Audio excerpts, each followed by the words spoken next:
Hello everyone. तो finally Bihar state examination 2025 के cut off को लेकर आज का वीडियो इंपॉर्टेंट होगा, क्योंकि आज के इस वीडियो में हम लोग जानेंगे कि नॉर्मलाइजेशन का जो तांडव है वो किस रूप में है। आपका जो बिहार स्टेट 2023 का एग्ज़ाम था और 2025 का जो एग्ज़ाम अभी कंडक्ट कराया गया है, दोनों में ज़मीन आसमान का यहाँ पे फ़र्क दिखा है।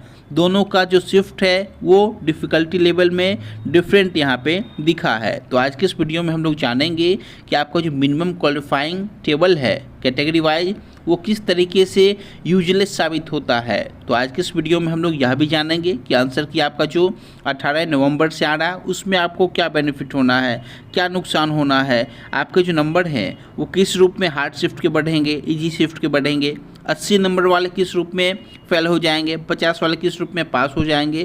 क्योंकि इस बार जो आपका एग्ज़ाम कंडक्ट कराया गया है उसके डिफ़िकल्टी लेवल में यहाँ पे फ़र्क दिखा है। आपके भी शिफ्ट अलग अलग बने हैं। तो यदि आपके मार्क्स 75 से कम हैं या फिर ज़्यादा हैं, बॉर्डर पे हैं, तो आपको घबराना नहीं है। आपके बढ़ेंगे भी और घटेंगे भी, क्योंकि आपको इस बार 10 से 12 नंबर का यहाँ पे बेनिफिट होता हुआ दिखेगा। तो आइए हम लोग डिस्कस करें कि आपके लिए इम्पोर्टेंट क्या है आज की इस वीडियो में। आपका जो मिनिमम क्वालिफाइंग यहाँ पे कट ऑफ डिसाइड होता है बीएसईबी की ओर से, उसमें किस रूप में इस बार डिफरेंस यहाँ पे पाया जाना है। तो आइए हम लोग वीडियो की शुरुआत करते हैं। आप लोग देख सकते हो सबसे पहले कि नॉर्मलाइजेशन का जो फार्मूला है वो किस रूप में काम करने वाला है। सबसे पहले मैं जवाब दे दूं। यहाँ पे आप लोग देख सकते हो मिनिमम जो क्वालिफाइंग मार्क्स डिसाइड किया गया है बीएसईबी की ओर से वो आपके सामने इस रूप में है, लेकिन आपको उससे बेनिफिट नहीं होना है। आपको यह समझना है कि आपका जो शिफ्ट है वो हार्ड है या फिर इजी शिफ्ट है। अभी मैं आपको बता दे रहा हूँ, आपका हार्ड हो सकता है या फिर इजी हो सकता है, आप लोग डिसाइड कर सकते हो। सबसे फर्स्ट जो हमारा मुद्दा है वो है नंबर ऑफ क्वेश्चंस को अटेम्प्ट करने को लेके, यानी कि कितने क्वेश्चन को अटेम्प्ट करने चाहिए थे एग्जाम में। बहुत सारे बच्चे कहते हैं कि सर हमने 150 में 120 किया, 130 किया, क्योंकि वो सर हमें डरा रहे थे। सर का कहना था कि आप लोग 110 करो, 120, 130, 140 ऐसे अटेम्प्ट करना, रिस्क बिल्कुल भी मत लेना। लेकिन मैं आपसे कहता हूँ यदि आपने सर की बात को माना है और 150 में 110, 120 अटेम्प्ट किया है तो आपको यहाँ पे नुकसान होता हुआ दिखेगा। यह यहाँ पे फिक्स है। आपको अराउंड 150 अटेम्प्ट्स लेने चाहिए थे, क्योंकि यहाँ पे नॉर्मलाइजेशन में नंबर ऑफ अटेम्प्ट्स को लेके कोई भी प्रावधान नहीं है। तो आपको यहाँ पे मैक्सिमम अपना यहाँ पे परफॉर्मेंस दिखाना था। आपका क्या आपके शिफ्ट में परफॉर्मेंस रहा है, क्या आपने स्कोर किया है, उस बात पे नॉर्मलाइजेशन डिपेंड करता है। तो आपको क्वेश्चन जो हैं वो 150 अराउंड अटेम्प्ट लेने चाहिए थे। आप लोग यहाँ पे देख सकते हो, यदि अब आपने 110-20 लिया तो आपको नुकसान होगा। अब नंबर 2 पे जो इम्पोर्टेंट पॉइंट है कि हार्ड शिफ्ट इजी शिफ्ट में किस रूप में मानो। तो देखो, यदि आपके सब्जेक्ट मैथमेटिक्स हो, एसएसटी हो, तो वहाँ पे डिपेंड करता है आप लोग किस तरीके से यह अनुमान लगा सकते हो कि आपका शिफ्ट इजी था, हार्ड था। यदि आपके मैथमेटिक्स सेक्शन है और मैथमेटिक्स में आपके शिफ्ट में कैलकुलेटिव सवाल अधिक पूछे गए हैं, यानी कि परसेंटेज के, प्रॉफिट एंड लॉस के, हर शिफ्ट में देखोगे आप लोग यहाँ पे खास करके मेंसुरेशन के, यहाँ पे कैलकुलेटिव सवाल यदि आपसे पूछे गए थे तो आपको यहाँ पे नॉर्मलाइजेशन में बेनिफिट होगा। देखा गया था कि मैथमेटिक्स के कुछ शिफ्टों में प्रोबेबिलिटी से 5-5, 6-6 सवाल पूछे गए, वहीं दूसरे शिफ्ट में परसेंटेज से 5 से 6 सवाल पूछ लिए गए। तो यहाँ पे निश्चित रूप से नॉर्मलाइजेशन में प्रोबेबिलिटी वाले को यहाँ पे बेनिफिट होता हुआ दिखेगा, क्योंकि परसेंटेज को हर कोई अटेम्प्ट करके अच्छे से कॉन्फिडेंस से आंसर लेके आ जाता है, लेकिन प्रोबेबिलिटी में 100% कोई यह नहीं कहेगा उस प्रश्न को लेके कि हमने 10 क्वेश्चन अटेम्प्ट किया तो 10 के 10 हमारे बिल्कुल सही हैं। ये 100% गारंटी के साथ मैथमेटिक्स के प्रोबेबिलिटी में कोई नहीं कह सकता। तो यहाँ पे प्रोबेबिलिटी वाले शिफ्ट को 1 से 2 नंबर का यहाँ पे बेनिफिट मिलेगा। यदि कैलकुलेटिव शिफ्ट आपका है तो आपको बेनिफिट मिलेगा। वहीं यदि आपका एसएसटी सब्जेक्ट है तो उसमें देखा गया है कि किसी शिफ्ट में यहाँ पे पॉलिटी से भर भर के सवाल पूछे गए हैं, तो किसी शिफ्ट में ज्योग्राफी से सवाल भर भर के पूछे गए थे। तो ज्योग्राफी वाले को यहाँ पे बेनिफिट होगा नॉर्मलाइजेशन का, और यहाँ पे पॉलिटी वाले को 2 से 3 नंबर के यहाँ पे नुकसान होगा, क्योंकि पॉलिटी को आप लोग अच्छे से पढ़ के जा सकते हो। आपका शॉर्ट सिलेबस होता है, आप लोग अच्छे से अनुच्छेद को, संविधान को पढ़ के जाओगे तो वहाँ पे आप लोग कॉन्फिडेंस से अटेम्प्ट कर पाओगे। लेकिन ज्योग्राफी में आप लोग 100% गारंटी के साथ यह नहीं कह सकते कि हमने इस छोटे से सिलेबस को कवर किया और एग्ज़ाम में अच्छे से अटेम्प्ट कर लिया। तो यहाँ पे ज्योग्राफी को यहाँ पे पॉलिटी से कंपेयर करने पे यहाँ पे वास्ट माना गया है। तो आपको नॉर्मलाइजेशन का यहाँ पे 2 से 4 नंबर का फ़र्क यहाँ पे दिखेगा ज्योग्राफी और पॉलिटी वाले में, यहाँ पे आप लोग देख सकते हो। अब यहाँ पे जो तीसरा सवाल है कि 80 नंबर वाले फेल और 50 वाले कैसे पास हो सकते हैं, तो आप लोग ध्यान से समझना। आप लोग यहाँ पे देख सकते हो सामान्य यानी कि अनरिजर्व कैटेगरी के लिए 50% 150 का यहाँ पे क्वालिफाइंग मार्क्स डिसाइड किया गया है, जो कि आपका 75 है। बीसी कैटेगरी से 68.25 मार्क्स यहाँ पे क्वालिफाइंग है। OBC category 63.75, SC ST PWD 40% यानी कि 60 मार्क्स, महिलाओं के लिए 40% यानी कि 60 मार्क्स। यह आपका मिनिमम क्वालिफाइंग यहाँ पे मार्क्स डिसाइड किया गया बीएससीबी की ओर से।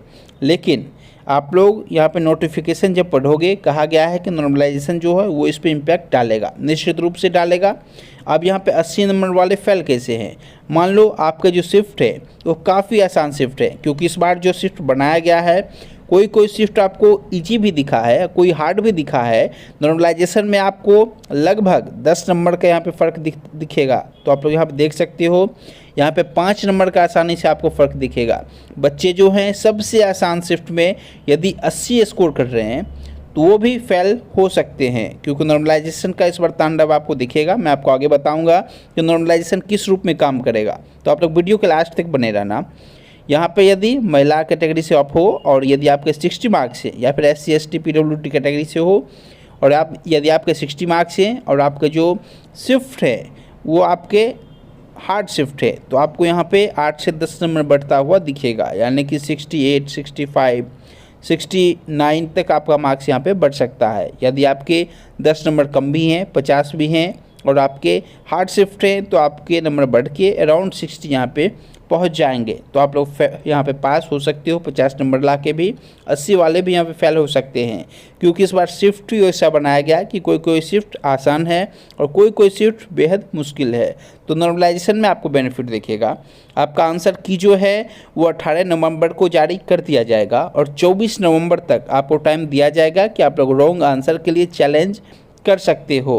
आप सभी लोग हमारे चैनल से भी जुड़ सकते हो। मैं आपको आने वाले समय में डिटेल में वीडियो बता दूंगा कि आंसर की से कितने मार्क्स छात्रों के बने हैं और इस बेसिस पे यहाँ पे एक cut off, normalize cut off क्या हो सकता है।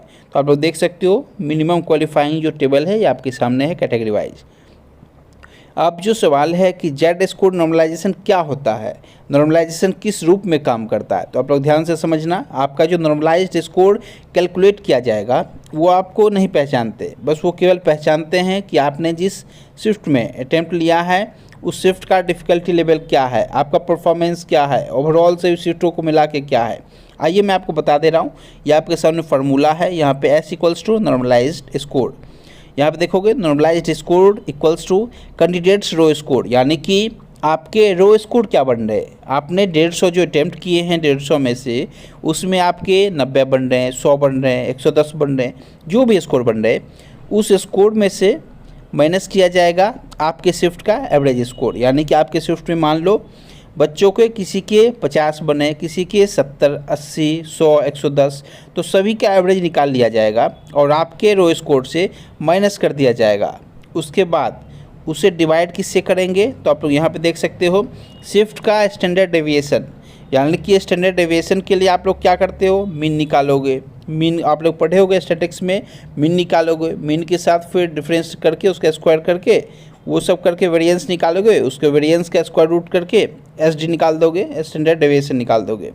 उसके बाद ओवरऑल जो स्टैंडर्ड डेविएशन है, यानी कि सभी शिफ्टों को मिला के जो ओवरऑल स्टैंडर्ड डेविएशन है वो, और ओवरऑल जो सभी शिफ्टों को का मीन है यानी कि एवरेज है, यानी कि सभी शिफ्टों में छात्रों के जो एवरेज निकले होंगे, किसी के 50, 60 सभी का एवरेज निकाल लिया जाएगा और दोनों को जोड़ के डिवाइड कर दिया जाएगा। यानी कि आपका जो रो स्कोर है उसमें से माइनस करके आपके शिफ्ट का एवरेज एक स्कोर को तैयार किया जाएगा। मान लो 50 वहाँ से एवरेज बना।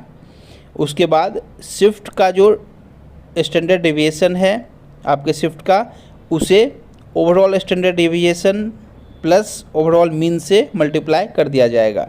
उसके बाद जो भी मार्क्स आएगा वो आपको फाइनल नॉर्मलाइज्ड स्कोर यहाँ पे बनकर तैयार हो जाएगा। तो आप लोग देख सकते हो यहाँ पे अटेम्प्ट्स को लेकर कोई भी बातें नहीं कही गई है। तो आप लोगों को ऑल द बेस्ट। उम्मीद करता हूँ आप लोगों ने आज के सेशन से बहुत कुछ सीखा होगा। यदि आपको वीडियो पसंद आया हो तो प्लीज़ चैनल को सब्सक्राइब करना, वीडियो को लाइक करना, क्योंकि आने वाले टाइम में मैं आपको आंसर की का जो लिंक है वो सबसे फास्ट प्रोवाइड करा दूंगा और उसके बाद छात्रों के जो परफॉर्मेंस रहे हैं उस बेसिस पे बता दूंगा कि कितने मार्क्स बनेंगे, कितने बढ़ेंगे, कितने घटेंगे आंसर की आने के बाद एक्यूरेट डाटा। तो चलिए आज के इस वीडियो में यहीं तक। Thank you so much every